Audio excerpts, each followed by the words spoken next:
Bonjour à tous, on se retrouve aujourd'hui avec une Atari Jaguar qui a un problème de son.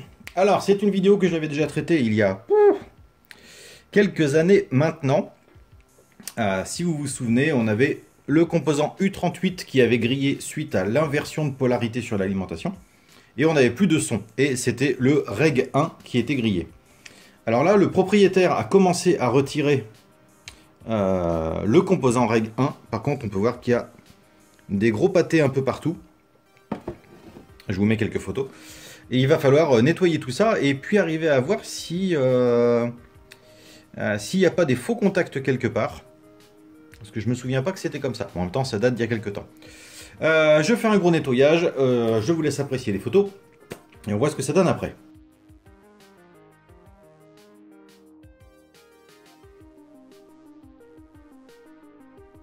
Bien, je viens de remplacer le régulateur après un gros nettoyage. Bon, il y avait des traces d'étain un peu partout. Rien de bien méchant. Mais bon, je l'ai soudé. J'ai tenté un démarrage pour faire une vérification avant de lancer la vidéo. Donc bien évidemment, si j'appuie sur le bouton, ça lance l'alimentation. Ça va lancer le jeu. Ce n'est pas un souci. Par contre, il n'y a absolument pas de son. Première chose à vérifier, c'est est-ce que le Reg 1, donc le régulateur 1, est bien alimenté. Sur le datasheet, on peut voir que sur la patte en bas à gauche, donc une des pattes qui est isolée du reste de la masse, on peut voir que on est censé avoir 5 volts. Et on a, rien du tout. Donc on n'a pas de 5 volts. Ah, j'ai plus de batterie, je vais finir comme ça. Donc on n'a pas de 5 volts. Donc, à mon avis, il y a une piste de coupé en dessous, ou une résistance ou un condensateur, il va falloir trouver ce que c'est. En attendant, à mon avis, on peut résoudre pas mal de problèmes, notamment les sautes d'écran, puisque l'écran a tendance à vaciller, en corrigeant l'arrivée du 5 volts et en consolidant la masse. On fait ça et on se retrouve après que j'ai rechargé mon téléphone. Bien.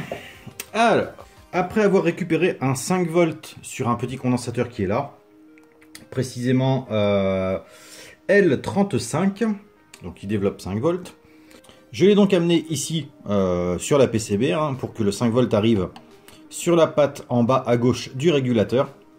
J'ai consolidé la masse en branchant tout simplement un fil entre la masse du châssis et la masse du régulateur. J'en ai profité pour changer le petit condensateur qui est ici, parce que dans le doute je pense qu'il a pris cher lui aussi.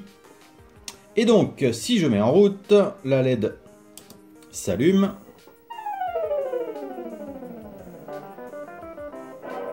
Donc on a du son et on n'a plus l'image qui saute. Avant elle avait tendance à sauter comme ça. Je pense que c'était un souci de masse.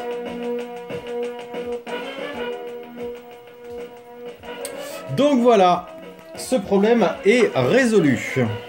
Donc qu'est-ce qu'on peut en dire? Alors, petit résumé. En général sur les Atari Jaguar, on a des problèmes d'alimentation qui font péter U38. Donc là c'est très simple, quand il crame, on l'a vu sur la première vidéo que j'avais fait. Il suffit de le remplacer et de réparer les pistes si elles sont coupées. Ensuite, il y a le problème du régulateur. Sur la plupart des sites de réparation anglophones, on précise que dans 99% des cas, il faut remplacer ce régulateur quand on a un problème de son. Quel qu'il soit, grésillement, baisse de son, voix de droite et pas à gauche et inversement. Bref, dès qu'on a un problème de son, on remplace ce régulateur.